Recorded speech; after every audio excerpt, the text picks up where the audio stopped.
Olá, graça e paz, irmãos. Mais um estudo, Ide e Discipulado.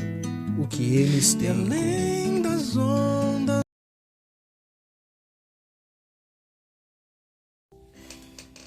Olá, graça e paz. Deus abençoe o seu estudo. Objetivo do discipulado. O que o Ide e o discipulado têm em comum?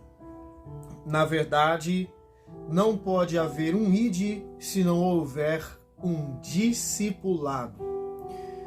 Todo aquele que foi chamado para o Ide, primeiro foi discipulado. Vamos a este estudo, que você venha me acompanhar com a sua Bíblia. Abra sua Bíblia no capítulo 28 de Mateus, do seu versículo 18 ao 20. Tradução: João Ferreira de Almeida, corrigida fiel.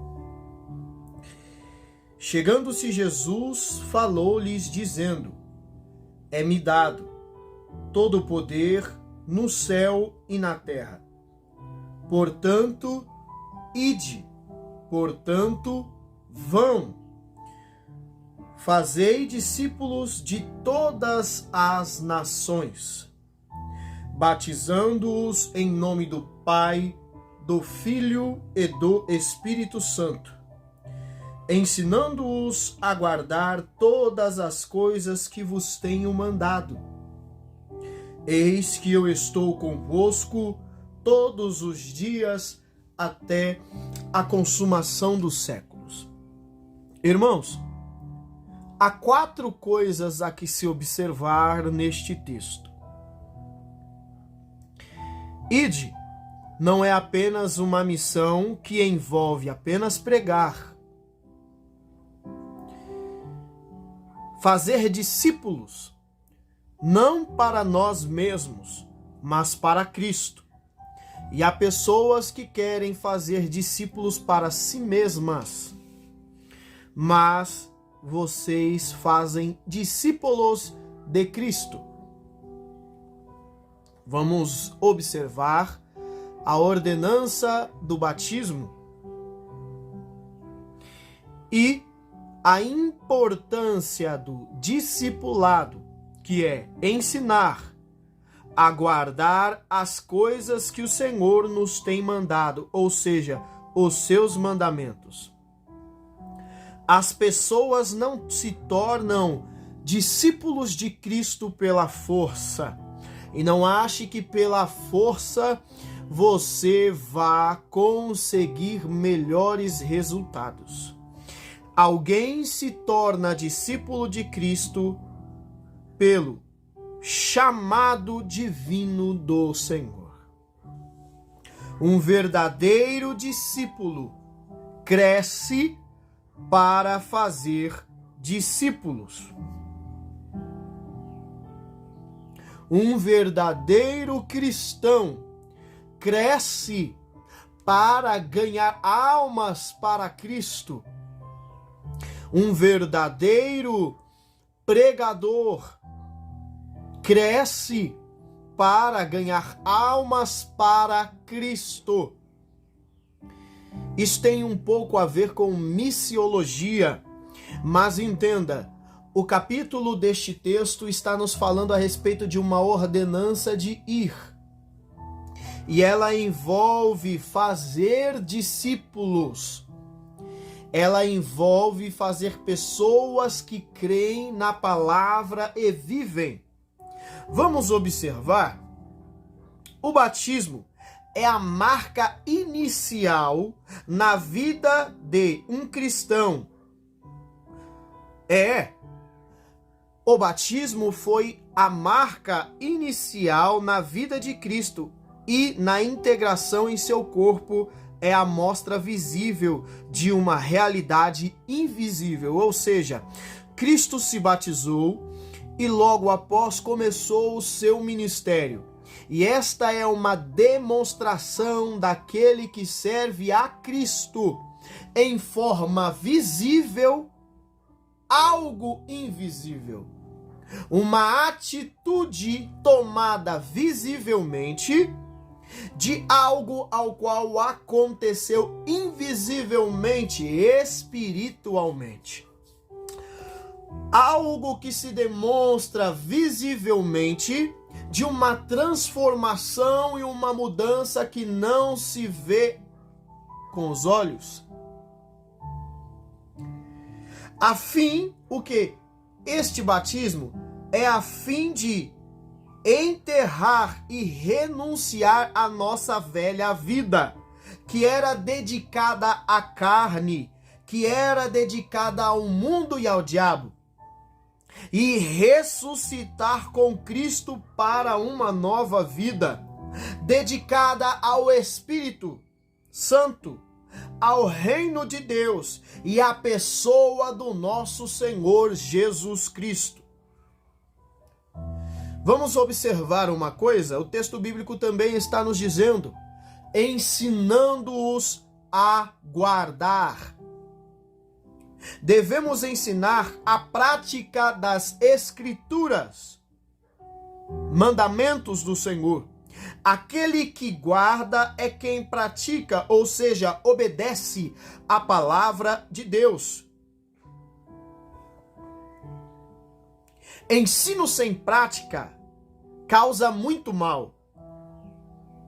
Não nos tornemos hipócritas ao ponto de ensinar sem também praticar. Fazendo isso, enganamos-nos a nós mesmos e aqueles que nos ouvem. Pensamos que entendemos certas verdades, quando não entendemos nada. Observe, houve aí alguma polêmica durante esses dias a respeito de uma jovem pregadora que equivocadamente diz que quem diz que prega o que vive é mentiroso. Mas se você observar, até mesmo uma resposta ao qual o pastor Eliseu Rodrigues a deu, prego o que vivo, porque fui perdoado por ele. Prego o que vivo, porque tenho uma vida nova nele. E por aí vai diversos motivos porque pregamos o que vivemos. Entenda uma coisa. Aquele que vai ensinar uma verdade aprendida, porém não praticada, pode ser o indício de um endurecimento de coração e de uma morte espiritual. Vamos a outro texto? Mateus, capítulo 7, versículo 26 e 27. E aquele que ouve estas minhas palavras, ouve. Ou seja, para se ouvir é necessário dar um tempo.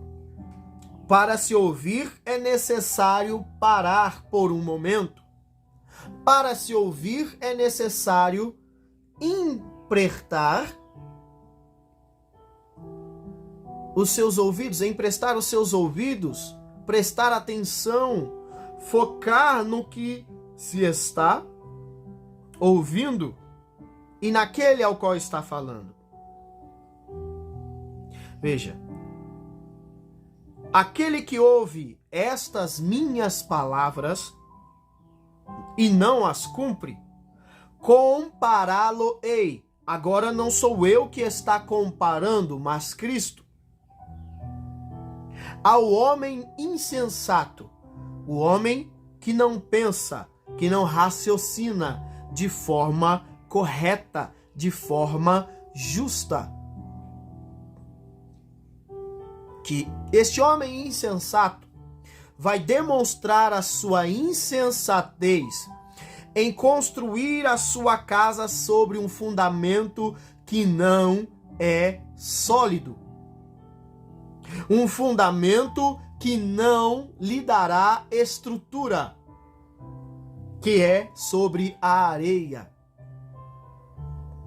E desceu a chuva, e correram os rios, e sopraram-se os ventos, e combateram contra aquela casa, e ela caiu, e foi grande a sua queda. Quando você se torna insensato ao ponto de não ouvir,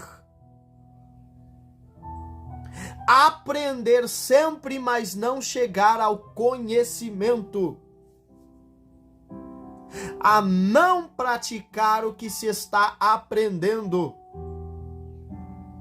você é este homem insensato, que não por falta de oportunidade, mas sim por uma escolha, não obedeceu e não praticou o que ouviu. Observe que aquele que ouve e cumpre é o que edifica sua casa sobre a rocha. Edificar sobre a rocha leva mais tempo. Edificar sobre a rocha gera calos nas mãos. Edificar sobre a rocha faz o suor escorrer sobre o rosto. Edificar sobre a rocha traz feridas e dores sobre as mãos.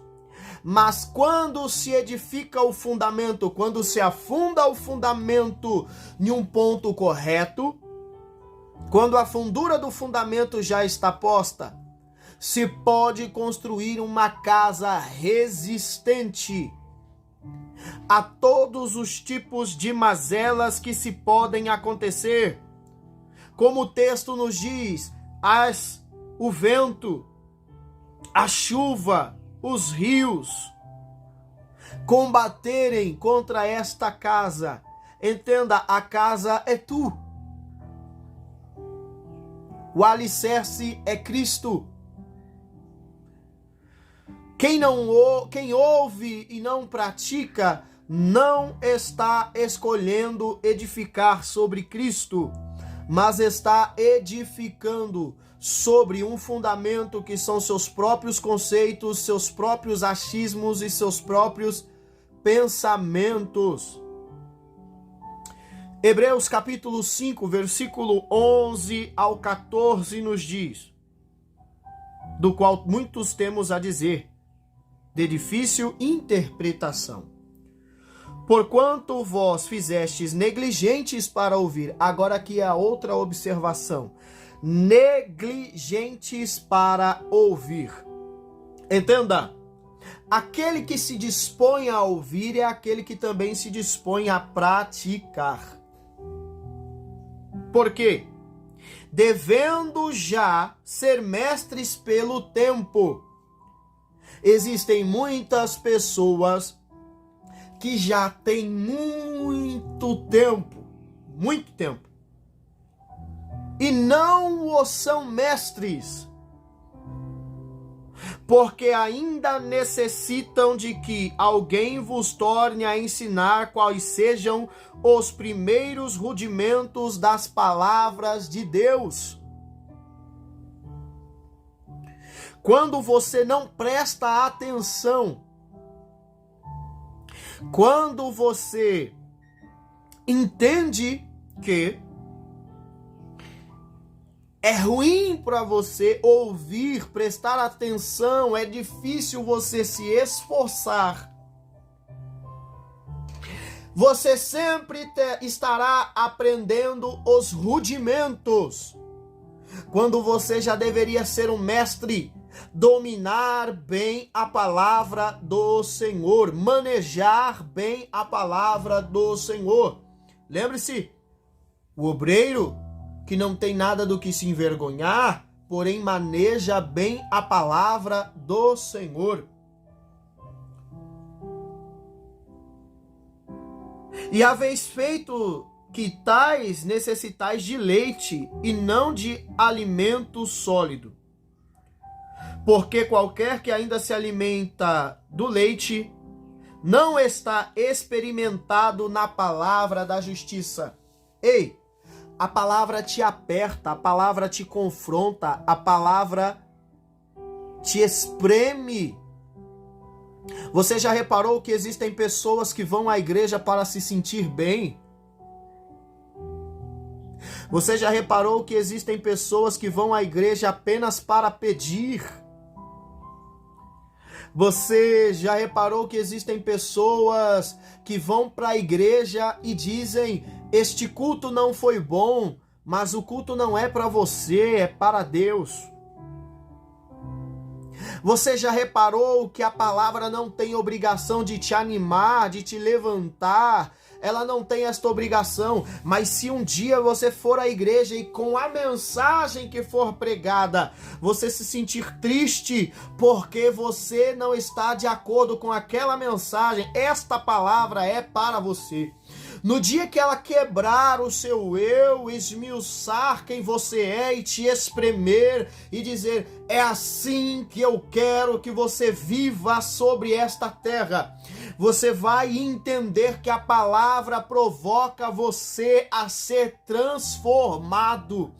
Entenda que a falta de desejo de ouvir, de estudar e de buscar a palavra de Deus não é algo que possa ser aceito por quem se considera discípulo de Cristo.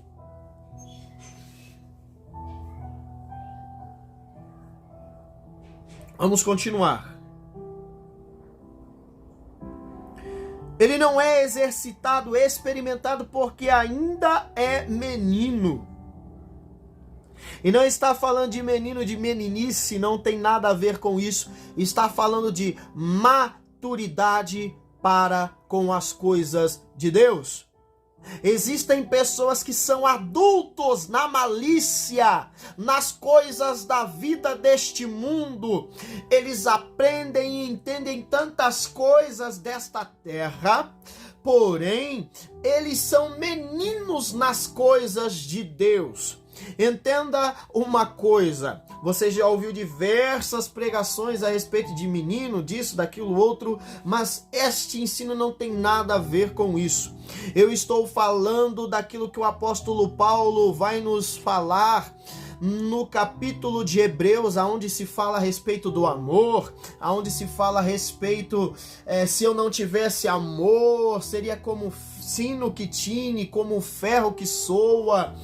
Ele está dizendo assim, olha, no meio do texto ele está dizendo assim: quando eu era menino fazia coisas de menino, pensava como menino, agia como menino, sentia como menino, mas quando eu me tornei homem, acabei com as coisas de menino. Você só chegará à maturidade ao qual Deus quer que você tenha através de ouvir a palavra de Deus.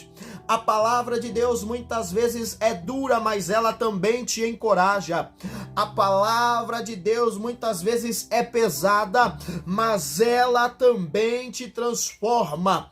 A palavra de Deus te provoca a fazer o melhor e não viver da mesma maneira que a velha criatura vivia, mas de uma maneira diferente. Jesus não nos chamou para vivermos como pessoas do mundo, mas como pessoas que não são daqui, que não têm uma cultura como aqueles que vivem aqui a têm. Cristãos não devem apoiar as coisas ruins do mundo, mas devem fazer as coisas que o Senhor deseja com que eles façam.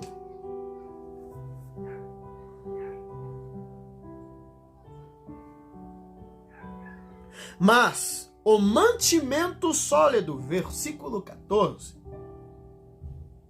é para os perfeitos, os quais, em razão do costume, têm os sentidos exercitados para discernir tanto o bem quanto o mal. Deixa Jesus exercitar você. Há uma diferença entre tentação e provação, para que se possa ser aprovado. Outra referência se encontra em Tiago capítulo 1, versículo 22 ao 25. E sede cumpridores da palavra, não somente ouvintes, enganando-vos a vós mesmos.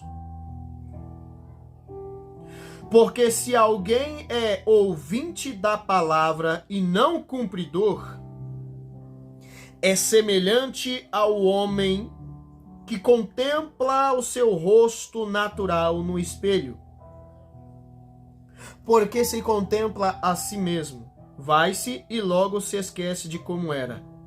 Aquele, porém, que atenta bem para a lei perfeita da liberdade. Olha, a lei perfeita da liberdade. Não é uma lei que te escraviza, não é uma série de doutrinas que te oprime, não é isto. A Bíblia nos diz que os mandamentos do Senhor são bons e não nos são pesados. É a lei da liberdade, liberdade do pecado.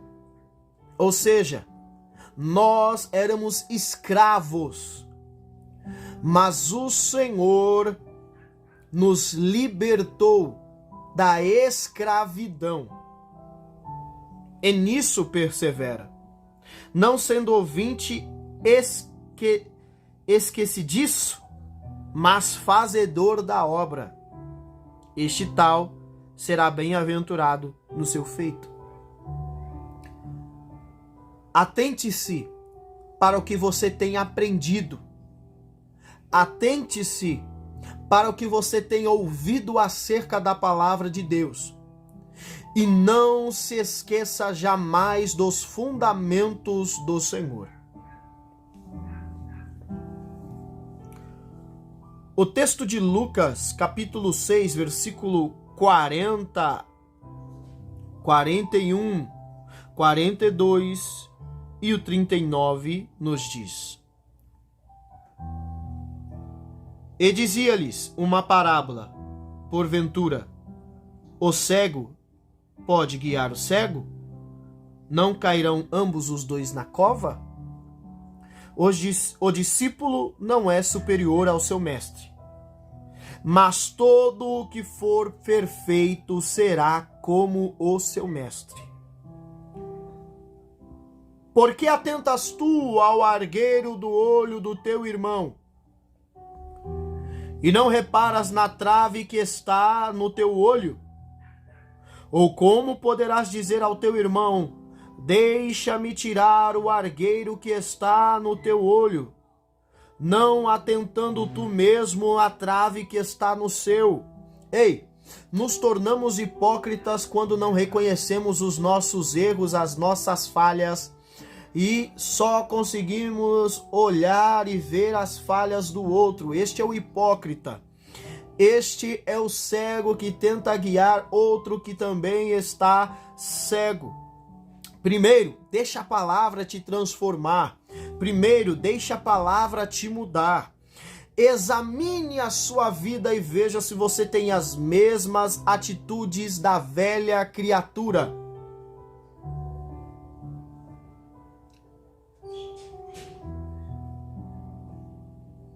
Quando observamos este texto, não quer dizer que, só se a pessoa estiver com a vida perfeita para ele vir me corrigir. Não, não é isso. Não quer dizer isso. Quer dizer que você é falho. Reconheça as suas falhas. Reconheça as suas fraquezas. Admita quem você é. Então você poderá ser menos hipócrita, pois todos nós o somos, muitas vezes.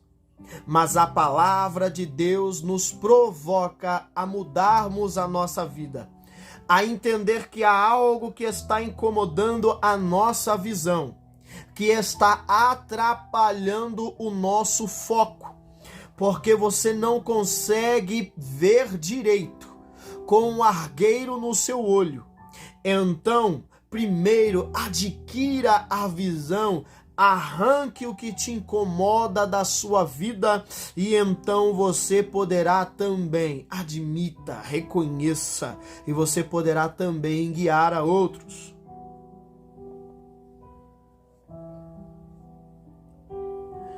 O que podemos retirar deste texto é: basta ao discípulo ser como seu mestre. Você consegue ser como Cristo? Quando você olha todas aquelas coisas boas que o Senhor fez, milagres, prodígios, maravilhas, arrastava multidões, um ministério que se possa dizer grandioso, um ministério que arrasta multidões e muitos seguidores. Nós temos uma visão muitas vezes muito triunfalista acerca do nosso Senhor. E esta é uma visão boa, mas não deixemos-nos ofuscar, porque basta o discípulo ser maior do que o seu Senhor. Se você reconhecer algumas coisas, basta ao discípulo ser como o Senhor. O seu Senhor foi humilhado. O seu Senhor foi rejeitado. O seu Senhor fez sim milagres, mas também foi acusado de ser endemoniado. O seu Senhor foi chamado de Beelzebu. O seu Senhor sofreu inveja e acusações injustas que o levaram à morte. Faziam armadilhas para o pegar a todo momento. Ele mesmo disse: o Filho do Homem não tem lugar aonde repousar a sua cabeça. Ele sofreu uma morte de cruz. Quem é discípulo de Cristo não tem apenas sobre si as bênçãos, mas também as suas dores e sofrimentos. Concernente a nós, não cabe apenas crer nele, mas também padecer por ele. É o que a palavra do Senhor nos diz. E entenda que se você sofre por Cristo, se você sofre acusações, se você sofre com invejas, se você sofre diversas coisas, entenda que você está no caminho certo e está sendo como o seu mestre. Ou achava você que você seria superior ao mestre e apenas faria milagres, teria milhões de seguidores, teria muito dinheiro e viveria uma vida boa, gozando dos prazeres desta terra, quando nem mesmo o Senhor veio para ser servido, mas sim ele serviu. Isto é que significa ser como o seu mestre.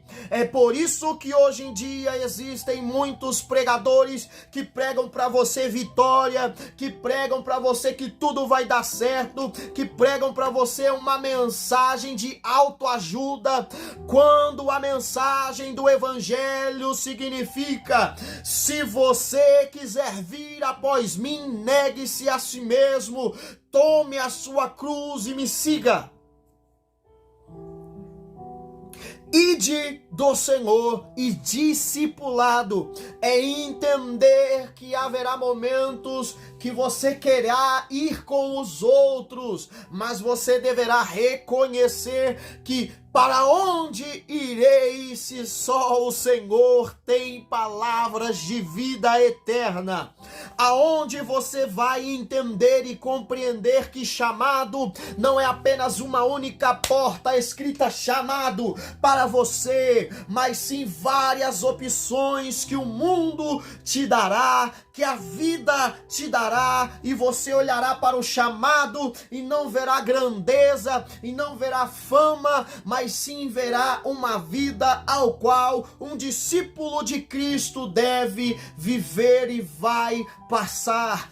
Cristo não mentiu para nós quando disse: no mundo tereis aflições, que você venha compreender este texto e que você venha entender que se você padece por causa de Cristo, coisa boa é, porque você está vivendo uma vida correta. Mas, porém, se você padece e passa por diversas dificuldades por causa dos seus erros e pecados, que coisa boa há nisso, que glória há nisso. Quando nós olhamos que o apóstolo Paulo disse: já sei, aprendi a contentar-me com o que tenho.